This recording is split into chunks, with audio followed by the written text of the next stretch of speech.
बिस्मिल्लाहिर्रहमानिर्रहीम, अस्सलाम वालेकुम। एक बार फिर आप सबको खुशामदीद स्पोर्ट्स सर्कल में। मैं हूं आपका होस्ट मोहम्मद अली सावल और आप लोग हमारी ये ट्रांसमिशन देख रहे हैं live from Islamabad Studios only on PTV sports.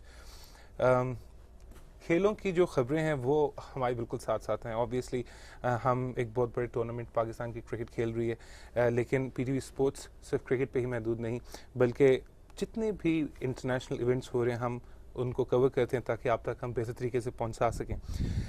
इसके ऊपर मैं ज़्यादा बात बाद में करेंगे और डिस्कशन करेंगे, बट राइट नाउ आपको अपने पैनलिस्ट से हम मुतारिफ़ कराते हैं। मेरे लेफ्ट साइड पे मौजूद हैं नसरुल्लाह राना साहब। नसरुल्लाह राना, अस्सलाम वालेकुम। वालेकुम सलाम। आप नेशनल एथलेटिक कोच हैं और साथ में IAF के डायरेक्टर एंड लेक्चरर एशिया भी हैं। So thank you very much for being with us. बहुत बहुत शुक्रिया। नसरुल्लाह साहब, ये बताइए कि पैरालंपिक्स का आपका ट्रैक एंड फील्ड के साथ भी बड़ा गहरा ताल्लुक है एंड आपने वहाँ से अप्रेंटिसशिप भी किया हुआ। कौन सी यूनिवर्सिटी से? पेन स्टेट यूनिवर्सिटी है जी, USA में। बिल्कुल ठीक। ये बताइए कि आप as national athletic coach how do you see Paralympics? आपसे एक हमारी मुलाकात हुई थी ड्यूरिंग ओलंपिक्स ट्रांसमिशन जो हमने यहाँ से की थी, आप लोगों तक पहुँचाई। हबीब साहब आए थे। ये बताइए कि आप इसको कैसे देखते हैं पैरालंपिक्स को, एंड इसकी क्या इंपॉर्टेंस है, क्या अहमियत है लोगों की ज़िंदगियों में? जहाँ तक जी मेरा प्रैक्टिकली जो मैंने वहाँ देखा है, यहाँ तो उतना नहीं, क्योंकि हमारे पास एक लड़का हैदर है जो मेरे पास, उसने कोई 2-4 हफ्ते ट्रेनिंग की है पैरालंपिक्स में, वो मेडलिस्ट भी है जी। लॉन्ग जंप में। वो नेशनल चैंपियनशिप हमारी रेगुलर भी खेलता है। बिल्कुल। तो उसकी क्वालिटी ऐसी है, उसमें डिसेबिलिटी है, उसकी टांगें कमज़ोर है। तो ये जो वहाँ का थीम है वो ये है कि ये लोग नॉर्मल हैं, वहाँ पे इनको कोई इन पे फिक्रा कसना तो बड़ी दूर की बात है कि उनकी तरफ ऐसे हैरान होकर दिखता भी नहीं है। और इनके लिए ऐसी फैसिलिटेशन है वहाँ पे कि जैसे हम अपने लिए चीज़ें इस्तेमाल करते हैं, इनके लिए हर बंदा को व्हील चेयर वाला है तो उसको कभी फील नहीं हुआ कि उसने शहर के दूसरे किनारे तक जाना है और उसको कहीं गाड़ी में, किसी ट्रेन में, किसी जगह पर उसको कहीं रुकावट हो, वो पहुँच जाता है आराम से। तो ये जो स्पेशली जो कोलोराडो स्प्रिंग्स है जहाँ पे ये लोग ट्रेन करते हैं अपने ओलंपियन, जो अभी आपकी जो ओलंपिक्स 2012 में हिस्सा लेके गए हैं, तो ये इनके साथ थे सारे वहाँ पे, और बिल्कुल ऐसे ही थे जैसे हम लोग बैठे हुए हैं। किसी का कोई पता नहीं है ये मतलब ये डिसेबल है, ये बाद में पता चलता था कि यार इसकी तो टांगे नहीं है। तो इस तरह का माहौल है वहाँ पे, बिल्कुल नहीं। और सारे ऐसे गपशप लगा रहे थे, वो भी उसी तरह का, उनका भी यानी स्टेटस वही है, और दूसरे नॉर्मल का भी मेरे ख्याल मुआशरे की रिफ्लेक्शन बहुत एक क्रिटिकल, इस तरह की कोई मुआशरे की जो रिफ्लेक्शन है वो आपको स्पोर्ट्स में बड़ी आसानी नज़र आ जाती है।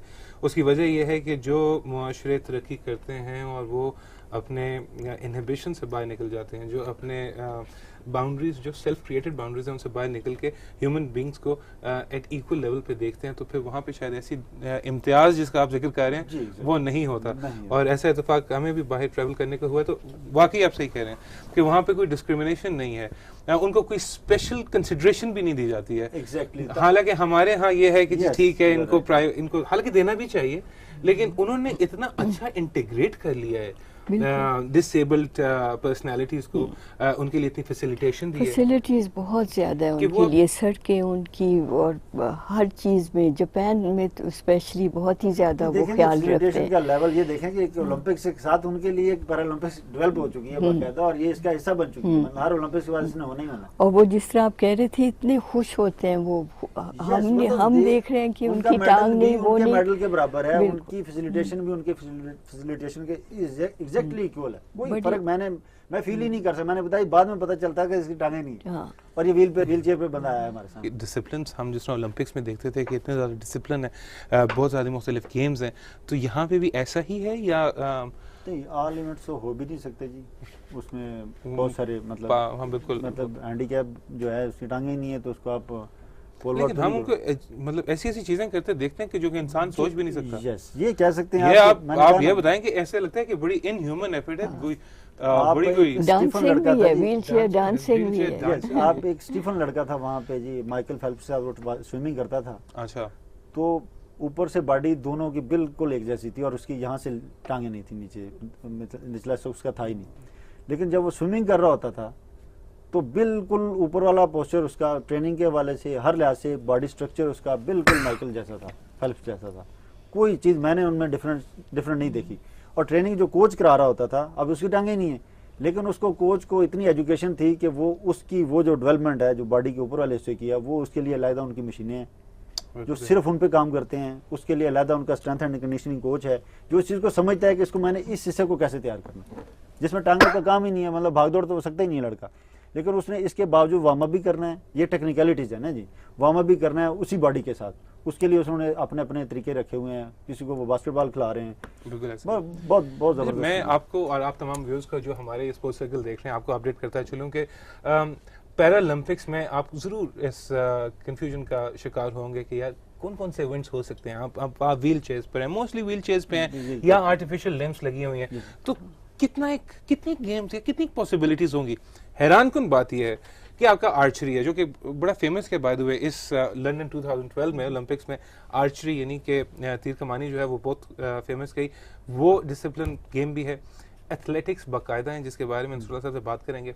साइकिलिंग रोड, साइकिलिंग ट्रैक अलहदा है। फिर इक्वेस्टेरियंस में अब मुझे समझ से ये बाहर है कि हाउ इज दैट पॉसिबल, जो कि हमने घुड़सवारी की, हमने उसमें ड्रेसाज भी देखा, हमने उसमें शॉर्ट जंपिंग भी देखी और इंग्लैंड ने बड़ा अच्छा परफॉर्म किया उसमें। फिर 5-a-side फुटबॉल भी है और 7-a-side फुटबॉल भी है, सिटिंग वॉलीबॉल है, गोल बैठ के खेलते हैं, फिर जूडो।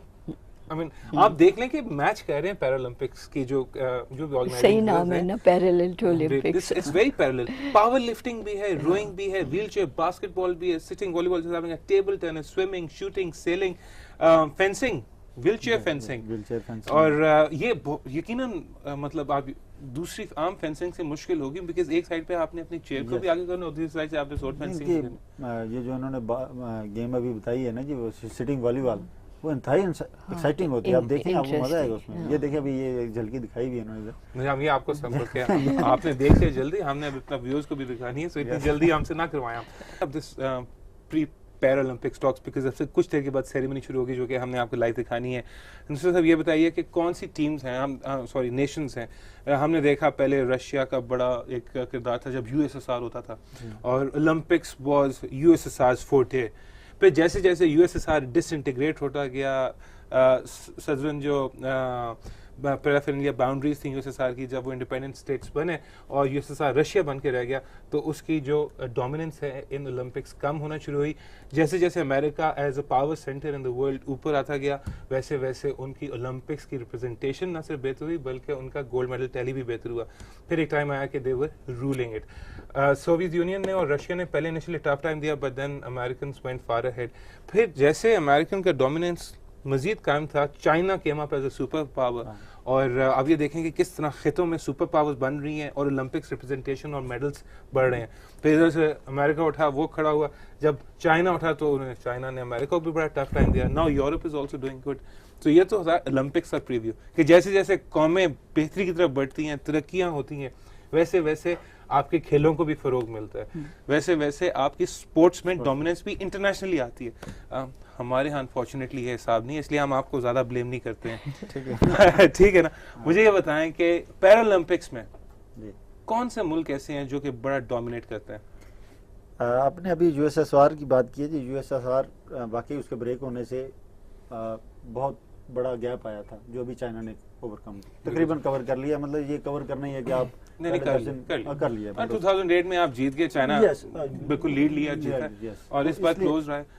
और मेरा ख्याल ऐसी फील्ड्स में चाइना जीता है जो कि पहले नहीं जीतता था। Exactly. So this is very good for China. I think ये उनके लिए बहुत बेहतर होगा आने वाले वक्त में। तो स्पोर्ट्स एक पावर है जी, बहुत स्ट्रांग किस्म की। देखिए आपने जमैका ने टोटल 4 गोल्ड लिए हैं, चारों उन्होंने स्प्रिंट में लिए और आपको यूं लगा है जैसे ओलंपिक सारी जमैका ने जीत ली है। शायद कोई नहीं, मतलब 4 गोल्ड लिए हैं उन्होंने, चारों स्प्रिंट्स में लिए हैं, यानी 100 to 100 मैन एंड वुमेन दोनों फास्टेस्ट वुमेन और मैन उनका है। तो पावर तो है ना जी, पूरा एक जमैका पूरी दुनिया पे नजर आया आपको। इसी तरह ये पैरालंपिक्स में भी वो प्रायोरिटी इतनी ज़्यादा दे रहे हैं। जब शुरू है 1960 में ओलंपिक्स तो इसमें 400 एथलीट था टोटल पैरालंपिक्स में और तकरीबन कोई 23 कंट्रीज ने हिस्सा लिया था। आज आप देखें 5000 से ऊपर एथलीट है और 150 से ज्यादा कंट्रीज हैं। 400 से 5000। Yes, it's a big jump. मतलब ये कि 400 से स्टार्ट हुए 1960 रोम में जो हुई है इनकी पैरालंपिक्स, और आप देख लें 5000 के करीब इनका एथलीट है और 150 के ऊपर जो है ना कंट्रीज पार्टिसिपेट कर। बिल्कुल ठीक। हम और मेरा ख्याल है कि आप लोगों की बहुत बड़ी कामयाबी है, लेकिन नसरुल्लाह साहब, now let's talk about Pakistan की रिप्रेजेंटेशन। और हमने एक सिल्वर मेडल भी जीता हुआ है जी। प्लीज़ मैं चाहता हूँ कि आप तमाम व्यूअर्स को बताएं। हैदर ने जीता जी मेडल। पीके ट्रेन किया। बिल्कुल, मैंने ज़्यादा अरसा नहीं, 2 हफ्ते मैंने उसके साथ काम किया, लड़के के साथ। तो मैं चूँकि नेशनल टीम का कोच हूँ, तो वो वहाँ ट्रेनिंग करता था। तो मैंने उससे पूछा तुम्हारी क्या वो है, तो ये पहली बात उसने मुझे बताई है कि जी मैं तो मेडलिस्ट हूँ, लेकिन बहरहाल उसमें उन्होंने आपको बताया? आप भी हमारी तरह ही थे। यस डेफिनेटली, बिल्कुल उसने मुझे बताया। और चूंकि उसकी वजह ये थी कि वो मेरे ख्याल में लाहौर में ट्रेनिंग करता था पहले, एक वजह। दूसरी वजह ये जो आपने माशाल्लाह शुरू किया काम, ये काम नहीं था पहले। हमें को बताने वाला हो किसी टीवी पे किसी जगह पे, उसको आप लोगों ने पजीराई दी हो, तुम्हारे सामने आ जाता। बाकी अभी वो किधर है? अभी तो वो अभी क्या हुआ है, और चांस है उसका, अभी भी उसका चांस है। हैदर अली नाम। अच्छा, मैंने ये सुना है कि ये 100 200 में भी जी डेफिनेटली पार्टिसिपेट करेंगे। बट इन्होंने जो सिल्वर मेडल लिया था वो जंप में, लॉन्ग जंप में लिया था। जीतने का चांस इसका अभी भी मौजूद है। हाँ इंशाल्लाह है, क्योंकि मैंने बताया ना जी कि वहाँ पे तैयारी तो बहुत होती है इंटरनेशनल लेवल पे, इसमें कोई शक नहीं, लेकिन टैलेंट इज मतलब उसको तो कहीं भी एडवांटेज हो सकता है ना। अगर वहाँ जीत सकता है तो वहाँ वो लोग तो वहाँ भी तैयारी से आए थे। इसकी तैयारी की एक वजह ये है कि मैंने कहा ये हमारी जो दूसरी चैंपियनशिप्स होती है ना नॉर्मल वाली, उसमें ये पार्टिसिपेट करता है, तो इसको कंपटीशन ज़्यादा मिल रहे हैं, ये भी एडवांटेज हो रहा है इसको। फिर दूसरा ये शौकीन है खुद। नुसरत साहब, thank you so much for being with us. हम एक छोटी सी ब्रेक की तरफ जा रहे हैं। ब्रेक के बाद हमारे पास मजीद पार्टिसिपेंट्स भी हैं। कुछ कहना चाहेंगे आप? I mean track and field Pakistan not doing so well, कब ये रिवाज बदलेगा? कब हम ये सुनेंगे कि चलो यार ओलंपिक्स में नहीं, वहाँ पे तो क्वालिफाई करके जाना पड़ता है। एशिया कप में पाकिस्तान स्पोर्ट जो है इतना अपने रिसोर्सेज को एलोकेट करके और जनरेट करके, मजदूर मेहनत ना हो सिर्फ हुकूमत के, लोग फेडरेशन यूनिट्स बोर्ड्स अपनी भी जनरेशन उनकी काफ़ी होती है, जाएं और जाके पार्टिसिपेट करें, अवाम के लोगों को खुशियां दें। ये कभी ना कभी तो होना ही पड़ेगा। क्या उम्मीद पे दुनिया का। शुक्रिया, आपने मौका दिया मुझे कमेंट्स देने का इस पे। जी जी, मैं जी कोई तकरीबन 16 साल से वाबस्ता हूँ इस फील्ड से, और मैं बड़ा क्लियर हूँ, मेरे कंसेप्ट बड़े क्लियर हैं। खास खुसूसन अभी जब मैं लास्ट ईयर अमेरिका में पढ़ के आया हूँ, तो वापस इसीलिए आया हूँ कि काम तो हम नहीं करना है, वो बाहर से तो आएगा नहीं। करेक्ट। और बाहर से जो हम लाते हैं वो नहीं काम कर सकते, काम हम नहीं करना है। उसके लिए बड़ा आसान और सादा फार्मूला, थंब रूल देने लगा हूँ सारी कौम को, आपको भी, कि 10,000 घंटे या 10 साल रेगुलर ट्रेनिंग। जब तक आप ये थीम नहीं पकड़ेंगे ना, दुनिया में हमारा मेडल का चांस कोई नहीं। सही, दोबारा सुन लें जी, 10,000 घंटे या 10 साल रेगुलर ट्रेनिंग। आप मुझे बताएं 24-25 पे पीक परफॉर्मेंस चाहिए आपको, तो इसका मतलब है लड़का 12-13 साल से शुरू करेगा, तो वही जाके 24 पे जाके वो ओलंपिक्स के मेडल का खाशमंद हो सकता है या जीत सकता है। ठीक है, लेकिन जीतने की गारंटी फिर भी कोई नहीं है, क्योंकि हो सकता है जो दूसरा है वो टैलेंटेड भी ज़्यादा और उसने 10 साल से भी ज़्यादा टाइम लिया हो इस काम में। 365 दिन होते हैं एक साल में जी। 10 साल में अगर आप करें तो ये टोटल 3650 दिन बने। अगर आप हर रोज 1 घंटा करें, और आप कह रहे हैं कि 10,000 घंटे, जो कि तकरीबन 3 घंटे हर रोज के, और जब आप 3 घंटे की ट्रेनिंग करेंगे आप और कुछ नहीं कर पाएंगे, तो फिर आप इसमें मैं एक और थंब रूल दूंगा। नहीं, मैंने अभी अमेरिकन में देखा है, डॉक्टर इंजीनियर जी, मैं बिल्कुल, एक तो होता है ना किसी के कहने पे बात करनी या किसी किताब से पढ़ लेना, मैंने प्रैक्टिकली उनके साथ काम करके आपको बता रहा हूँ। अमेरिकन जो किताबें हैं, जो उनके यूनिवर्सिटी में उनके रूल्स हैं, 4 घंटे एक जो आपका स्कॉलरशिप होल्डर बच्चा होता है, 4 घंटे से ज़्यादा कोच को ट्रेनिंग नहीं करा सकता, कोच बैन हो जाता है। और हफ्ते में 20 घंटे। अच्छा जी, 4 घंटे एक सेशन। ये तो कोच के साथ है, बाकी उसकी अपनी ट्रेनिंग तो चलती रहती है। नहीं सुनो ना, ये 4 नहीं, ये कोच के साथ नहीं, ये असूल है। इसके बाद अगर ज़्यादा ट्रेनिंग होगी वो आपकी पढ़ाई डिस्टर्ब करती है, जो आपने बात की ना अभी। ये आप प्रोफेशनल एथलीट्स की बात कर रहे हैं? ये जो आप ओलंपिक्स में मेडल लेके गए हैं उनकी बात कर रहा हूँ, उनके भी कदम लगी हुई है। But thank you so much. इसके ऊपर इंशाल्लाह फिर हमारा मौका मिलेगा जब ये हैदर अली आएंगे, और हम कोशिश करेंगे लियाकत अली को भी बुलाएं और उनको यहाँ पे बिठा के ट्रांसमिशन कराएं, आपको भी बुलाएं और एक अच्छा एटमॉस्फेयर यहाँ पे क्रिएट करें, अपने लोगों को बताएं। बहुत बहुत शुक्रिया, thank you so much for coming with us.